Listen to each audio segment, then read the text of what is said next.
The joke was meant to disappear into the sunlight, carried away by laughter and clinking coffee cups.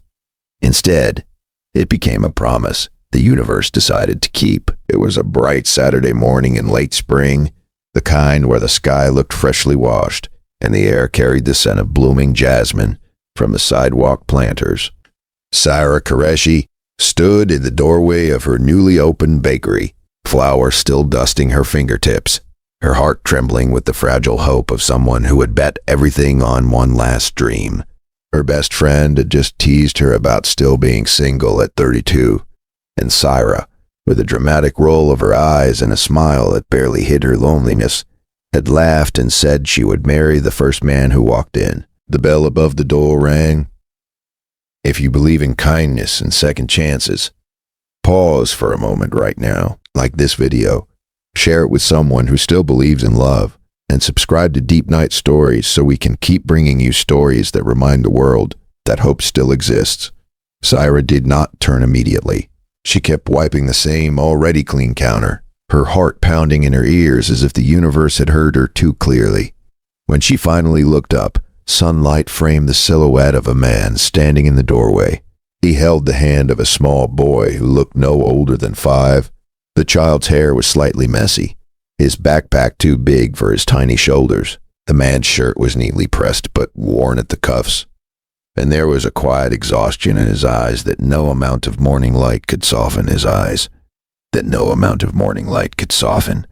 His name, she would later learn, was Rameez. But in that moment, he was simply the first man who walked in. Saira felt heat rush to her cheeks. Her friend burst into giggles behind her, whispering that the universe worked fast. Saira shot her a glare, but her laughter felt hollow, because beneath the joke was something fragile and aching. She had rebuilt her life from ruins. 3 years earlier, she had walked away from a broken engagement that had shattered her trust and nearly crushed her spirit. Her former fiancé had left her a week before their wedding, choosing a better opportunity abroad and a woman with a richer family. The humiliation had followed Saira like a shadow. Relatives had whispered, neighbors had stared. She had closed herself off, burying her heartbreak in recipes inherited from her late mother. Opening the bakery had been her rebellion against despair. She had sold her jewelry, taken a small loan, and spent months perfecting every pastry, every loaf of bread, every delicate swirl of frosting. This shop was not just a business. It was proof that she could stand alone. Rameez stepped inside hesitantly, as though unsure if he belonged in such a bright, cheerful space. The little boy tugged at his hand, eyes widening at the display of cupcakes and cookies. There was something about the way Rameez looked at his son that made Saira's breath catch. It was a look filled with fierce devotion, the kind that grows in the soil of loss.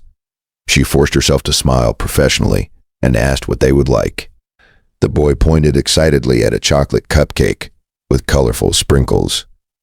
Rameez checked his wallet, the movement small but painfully noticeable. Saira saw the thin stack of notes, saw the quick calculation in his eyes.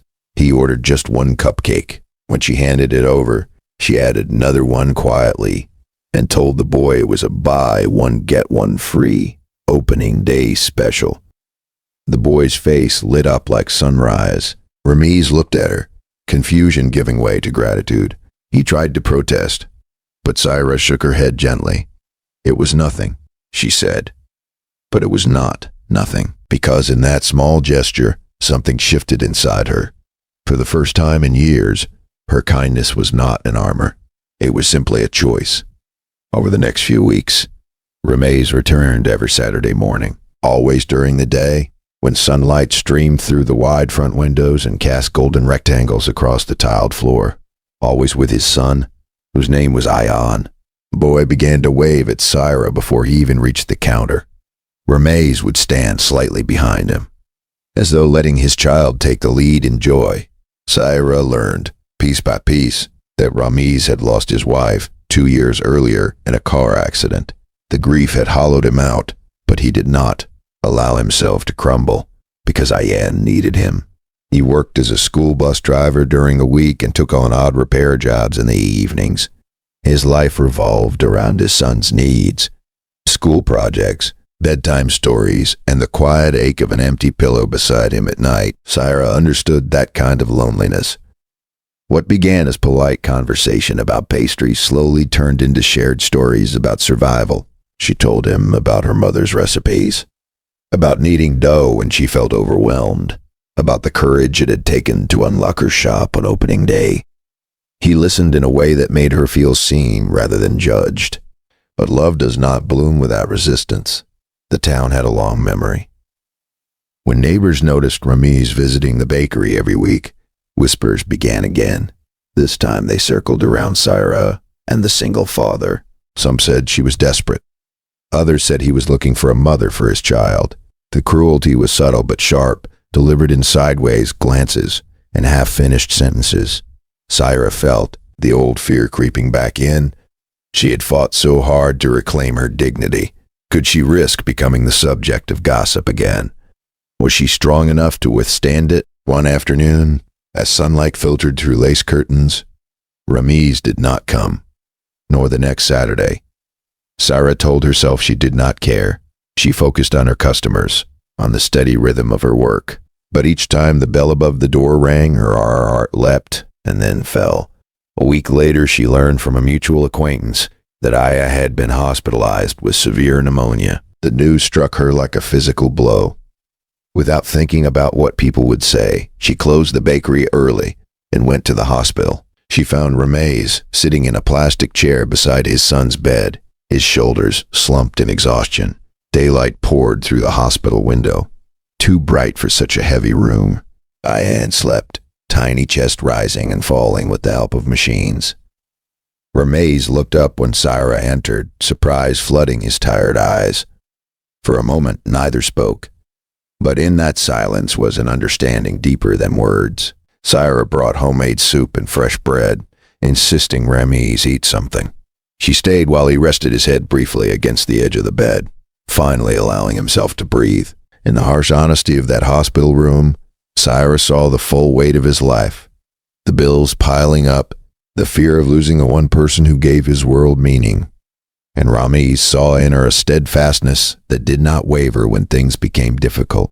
Ayan recovered slowly, and when he was finally discharged, the first place he asked to visit was the bakery. The day they returned, sunlight streamed in brighter than ever. Saira had prepared a small cake with Ayan's name written carefully in blue icing. The boys' laughter filled the shop, chasing away the stale air of gossip and doubt, but the real challenge came from within. Rameez began to pull back slightly, afraid of what his growing feelings meant. He worried he was betraying the memory of his late wife. He feared that Saira deserved someone without emotional baggage. Saira sensed the distance and felt the familiar sting of abandonment creeping into her chest. One afternoon, she confronted her fear, not with anger, but with honesty. She told him she did not need perfection. She needed truth. She told him she was tired of living cautiously, of shrinking her heart to avoid pain. If he could not choose her fully, she would step away with dignity, but she would not live in uncertainty. Rameez went home that day with her words echoing in his mind. He sat beside Ayan in the small living room, watching his son draw a picture of the three of them standing in front of the bakery. The child had drawn Saira holding a tray of cupcakes, smiling. Sometimes children see what adults are too afraid to admit. The next morning, under the clear light of day, Rameez walked into the bakery alone. His hands trembled slightly, but his eyes were steady. Saira looked up from the counter, heart suspended in fragile hope. He did not make a grand speech. He did not kneel or present a ring. He simply told her that love did not replace what was lost. It expanded the heart to hold both memory and new beginnings. He told her he was tired of surviving and ready to live again. And he asked her, with quiet sincerity, if she still meant what she had joked about that first day. Saira laughed through tears. She had not expected the universe to take her words so seriously, but perhaps it had known her heart better than she did. Their wedding was small and held during the day in the courtyard behind a bakery. Sunlight danced through strings of white fabric. The scent of fresh bread mingled with blooming flowers. Ayan walked Thee proudly between them, holding both their hands. The town still whispered, but this time, the whispers felt powerless, because Saira no longer lived for their approval. She lived for the warmth of shared breakfasts, for flower-dusted kisses, for the sound of Ion's laughter echoing through their home. Years later, customers would often ask how they met. Saira would smile and say it was fate, but in her heart, she knew it was something even simpler. It was kindness. It was two broken people choosing not to let fear define them. If this story touched your heart, if it reminded you that love can arrive when you least expect it, please take a moment to like, comment, and share. Subscribe to Deep Night Stories so we can continue sharing journeys of hope and healing. And before this story ends, we have one special request. Comment second chances below if you believe that even the most painful endings can lead to beautiful new beginnings. Because sometimes a joke whispered into sunlight becomes a promise written in destiny. And sometimes the first man who walks in is not a coincidence. He is the answer to a prayer you were too afraid to speak aloud.